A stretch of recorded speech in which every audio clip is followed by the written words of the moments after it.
Hindi TV 24 a leading web news channel Darbhanga. सबसे तेज और सटीक खबरों का दूसरा नाम हिंदी टीवी 24। गीत संगीत और मनोरंजन की बातें, ज्ञान और राजनीति की बातें। हिंदी टीवी 24 कुछ तो बात है। दरभंगा सहित देश विदेश की खबरों आप तक पहुंचाता हुआ। तो आइए शुरुआत करते हैं खास खबरों के साथ।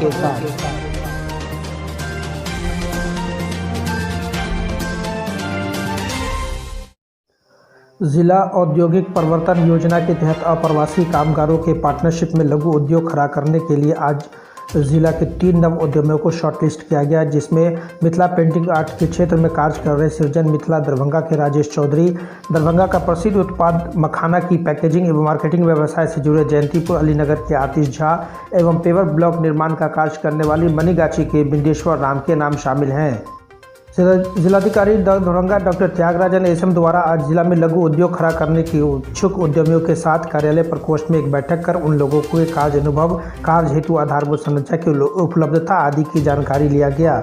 जिलाधिकारी द्वारा बताया गया कि कोरोना महामारी के चलते काम धंधे बंद हो जाने के कारण देश के विभिन्न हिस्सों में जो कामगार अपने अपने घर लौटे हैं, उनमें से कुछ बड़े कुछ छोटे कल कारखानों में काम करते थे। उसमें से कई कामगार विभिन्न ट्रेडों के अनुभवी एवं जानकार हैं। राज्य सरकार द्वारा उन सभी प्रवासी कामगारों को स्थानीय स्तर पर ही उनके स्किल के अनुरूप रोजगार प्रदान करने के लिए योजना लाई गई है।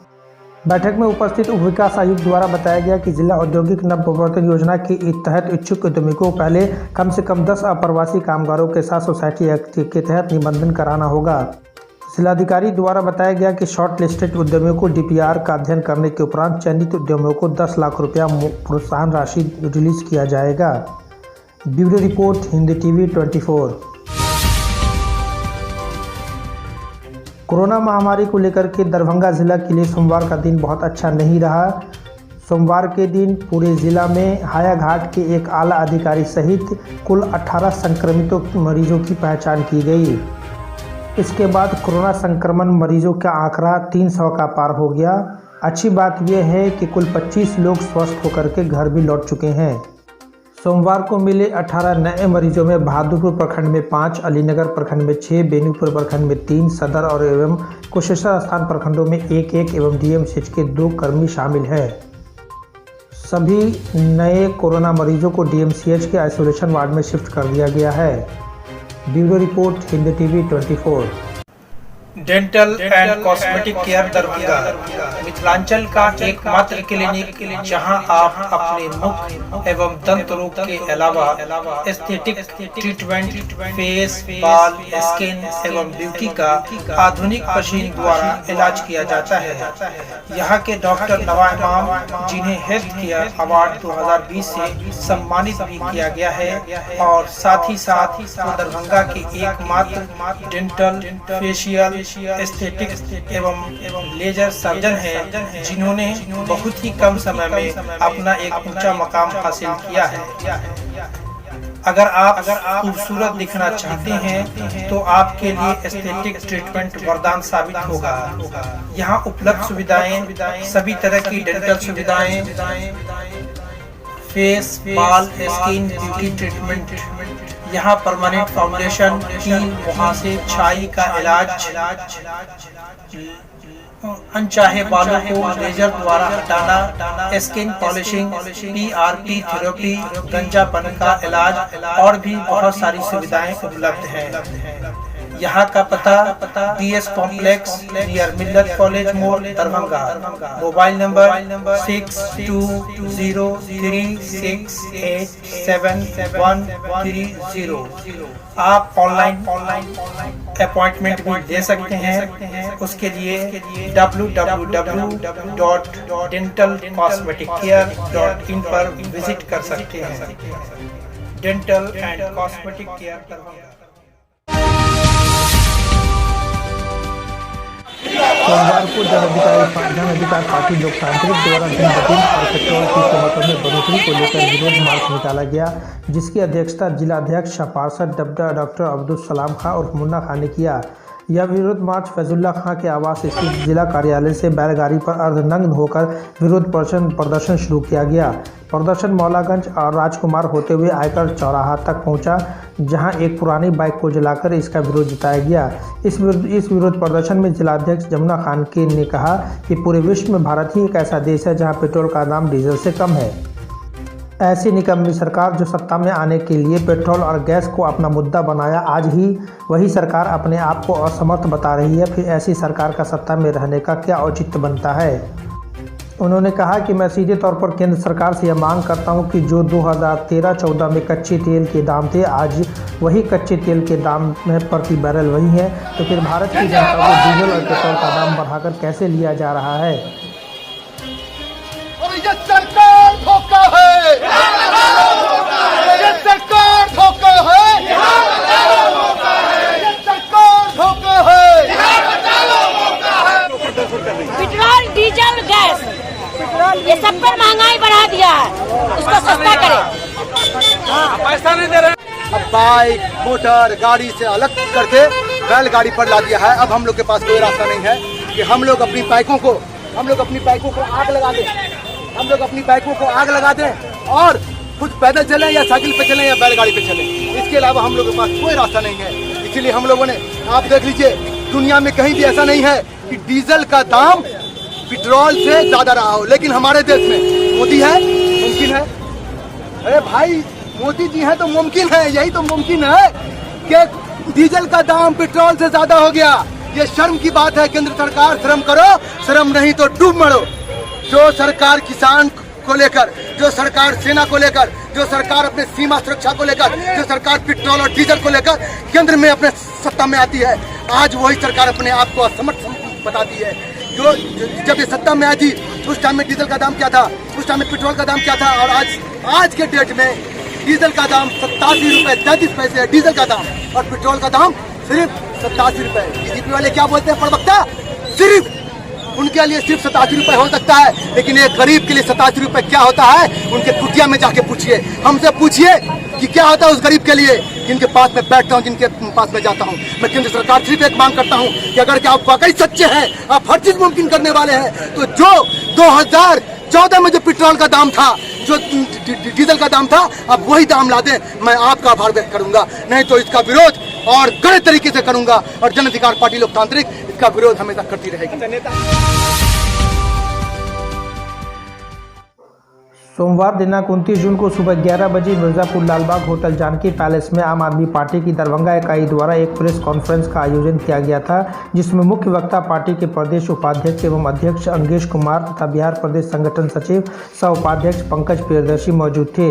वक्ताओं ने कहा कि दरभंगा के सांसद गोपाल जी ठाकुर ने बीते कल दरभंगा नगर विधानसभा की अपने वर्चुअल रैली सभा में दिल्ली के माननीय मुख्यमंत्री अरविंद केजरीवाल के बारे में जो अमर्यादित और अपशब्दों का उपयोग किया था, वो सरासर गलत है। हम इसकी कड़ी निंदा करते हैं। उन्होंने कहा कि सांसद गोपाल जी ठाकुर अपने शब्दों को वापस लेते हुए माफ़ी मांगे। अगर वो माफ़ी नहीं मांगते हैं तो पार्टी ये तय करेगी कि इसके विरुद्ध एक बड़ा आंदोलन किया जाए। मीडिया को संबोधित करते हुए बिहार प्रदेश अध्यक्ष सुशील कुमार सिंह एवं प्रदेश महासचिव राकेश कुमार यादव ने कहा कि कार्यकारी अध्यक्ष सब्बे नवाज को बहुत जल्द एक बड़ी जिम्मेदारी दी जाएगी। प्रेस कॉन्फ्रेंस में प्रदेश संगठन सचिव आलोक कुमार, प्रदेश उपाध्यक्ष अल्पसंख्यक प्रकोष्ठ मोहम्मद सरवर आलम, नगर अध्यक्ष मोहम्मद नसीम अंसारी तथा मोहम्मद रफ़ी मौजूद थे। सब्बे नवाज को नई जिम्मेदारी की अग्रिम बधाई मीडिया प्रभारी फवाद गजाली, मोहम्मद अरमान एवं सोनू अथर ने दिया। Bureau report, Hindi TV 24। बीते 26 जून को आजमनगर मोहल्ला में एक 11 वर्षीय मासूम बच्चे की मौत के मामला को दरभंगा पुलिस ने उद्भेदन कर लिया है। खुलासा में सामने आया कि 11 वर्षीय नाबालिग आशीष सहनी की मामूली विवाद को लेकर हत्या कर दी गई थी। नाबालिग बच्चे की लाश को ठिकाना लगाने के लिए नदी किनारे फेंक दिया गया था। एक नाबालिग युवक सहित 3 लोगों को उन्हें मिलकर नाबालिग बच्चे की गला दबाकर हत्या कर दी गई थी। पकड़े गए नाबालिग बच्चे जो सिमरा के रहने वाले हैं ने बताया कि आम के बगीचे में देर शाम आम तोड़ने को लेकर दोनों के बीच कहासुनी हो गई थी और नाबालिग आशीष सहनी की धुनाई कर दी गई थी। उसके बाद धुनाई करने वाला 16 वर्षीय युवक डर गया और उसने अपने 2 अन्य साथी को बताया कि आशीष को 2-3 झापड़ मारा है, कहीं कल परिवार के लोग मोहल्ला में कोई लफड़ा न कर दे। मनोज राम के 16 वर्षीय युवक ने अपने 2 उम्र के सभी साथी को बुलाकर लाए और बागीचे में ही आशीष सैनी की पिटाई की। तीनों ने मिलकर आशीष के साथ मारपीट करने लगे। उसी दौरान वह बेहोश होकर जमीन पर गिर पड़ा। उसके बाद उन लोगों ने गला दबाकर उसकी हत्या कर दी, फिर लाश को ठिकाना लगाने के लिए नदी किनारे फेंक दिया। मब्बी ओपी पुलिस ने मनोज राम एवं पुत्र के फरार होने के बाद मनोज राम की पत्नी को हिरासत में लिया था। पुलिस ने जब कड़ी से पूछताछ की तो 16 वर्षीय नाबालिग युवक ने हत्या करने की बात को स्वीकार कर ली और उसके साथ हत्या में शामिल सहदेव राम के 27 वर्षीय पुत्र बैजनाथ राम और विश्वविद्यालय थाना क्षेत्र के आजमनगर मोहल्ले निवासी उपेंद्र साहनी के पुत्र रंजीत कुमार को गिरफ्तार किया गया। Bureau report, Hindi TV 24। जल संसाधन विभाग के द्वारा मौसमी मजदूर गार्ड का पिछले वर्ष का भुगतान नहीं करने पर मौसमी मजदूरों ने स्विच गेट को देखरेख व बंद करने से मना कर दिया है, क्योंकि इनका पिछले वर्ष का भुगतान नहीं हो पाया है। यह एक चिंता का विषय है। शहर में 21 से मब्बी तक 27 से 28 स्विच गेट है, जिसे नदी का जलस्तर बढ़ने से उसे गिरा दिया जाता था, लेकिन इन लोगों का भुगतान नहीं होने के कारण इन लोगों का काम पर नहीं आना और स्विच गेट की देखरेख नहीं करना यह शहर के मुख्य चिंता का विषय है। जल संसाधन विभाग को इसको जल्द से जल्द इनकी भुगतान करनी चाहिए था। वार्ड पार्षद और सामाजिक कार्यकर्ता नफीसुल हक रिंकू ने सरकार से मांग किया कि इन लोगों का यथाशीघ्र भुगतान किया जाए। इन लोगों को काम पर लाना चाहिए ताकि बाढ़ से शहर को बचाया जा सके और इन लोगों का योगदान बाढ़ के समय 24 घंटे रहता और नदी में पानी बढ़ने का पर पानी में जाकर उन सभी स्विच गेटों को बंद करने का काम भी किया करते हैं। Bureau report, Hindi TV 24।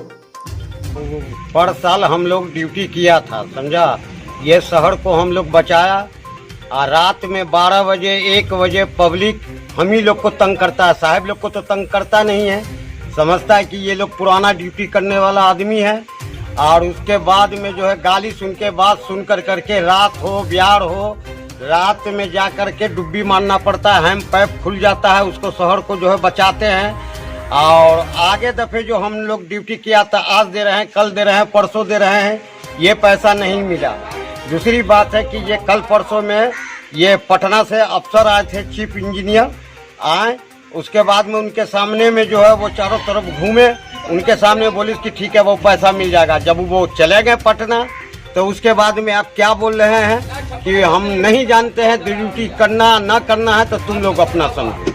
तो इसी वजह से हमारा पिछला पैसा वो मिल जाना चाहिए और उसके बाद में ये पैसा हम ले करके आप सोचेंगे ड्यूटी करें या नहीं करें। तो वो जो 6 लोग थे जो पिछले उनका भुगतान नहीं हुआ, गरीब परिवार के वो लोग रात को 12 बजे रात सुबह दोपहर शाम जब भी बोलते हैं हम लोग रात को वो लोग डुब्बी मारकर जो स्विच गेट है उसमें जाकर बोरा गिरा के उन लोग बंद करने का काम करते हैं, शहर को बचाने का काम करते हैं। 21 से लेकर मब्बी तक जो है टोटल 27 से 28 स्विच गेट है और शहर को वही स्विच गेट पानी को शहर में आने से रोकने का काम करता है। अगर इस तरीके से उन गरीब मजदूरों को उनके परिवार के लिए अगर उनको पैसा का भुगतान नहीं होगा, वो अगर काम पर नहीं आएंगे तो आप ही बताइए वो लोग हम लोग कैसे इस बाढ़ का सामना हम लोग कर पाएंगे। मैं जिला प्रशासन को भी और जल संसाधन विभाग को भी संज्ञान में देना चाहता हूँ कि आप लोग उनका जल्द से जल्द उनका पिछले वर्ष का जो भुगतान है 268 रुपये के रोज से 3 महीने का 6 मजदूर हैं जो मौसमी मजदूर हैं, गार्ड हैं, उनको पैसा का भुगतान किया जाए ताकि वो लोग इस वर्ष भी बाढ़ में हम लोगों का दरभंगा शहर की जनता के साथ उन लोगों को बचाने में उन लोगों के साथ बांध पर पूरा निगरानी करें, देख रेख करें, सारे स्विच गेट को बंद करने का काम करें और लगातार उसको सूचना में रहे और देख रेख में रहें कि कोई तरीके की अप्रिय घटना बाढ़ की कोई ऐसी समस्या शहर को न हो। कोरोना संक्रमण से अभी मुक्ति भी नहीं मिली थी कि अब एक और नई मुसीबत ने दस्तक देना शुरू कर दिया है। लगातार तेज बारिश से नदियों के जलस्तर में बढ़ोतरी से बाढ़ का खतरा बढ़ गया है। प्राप्त सूचना अनुसार कुशेश्वर स्थान प्रखंड में कोसी एवं कमला बालान नदी के जलस्तर में सोमवार को भी तेजी से वृद्धि हुई। इसके साथ ही खेत खलिहानों में बाढ़ का पानी भर जाने से प्रखंड की इठर पंचायत के 3 गांवों में बाढ़ का पानी घुस गया है, जिससे ग्रामीणों का आवागमन चरमरा गया है। वहीं नदियों के बढ़ते जलस्तर के साथ तेज धारा से उजवा सिमट टोका पंचायत के कुंज भवन और इठर पंचायत के चौथिया गाँव में नदी की विकराल धारा से होकर उड़े कटाव से गाँव के लोग सदमे में हैं। Bureau report, Hindi TV 24।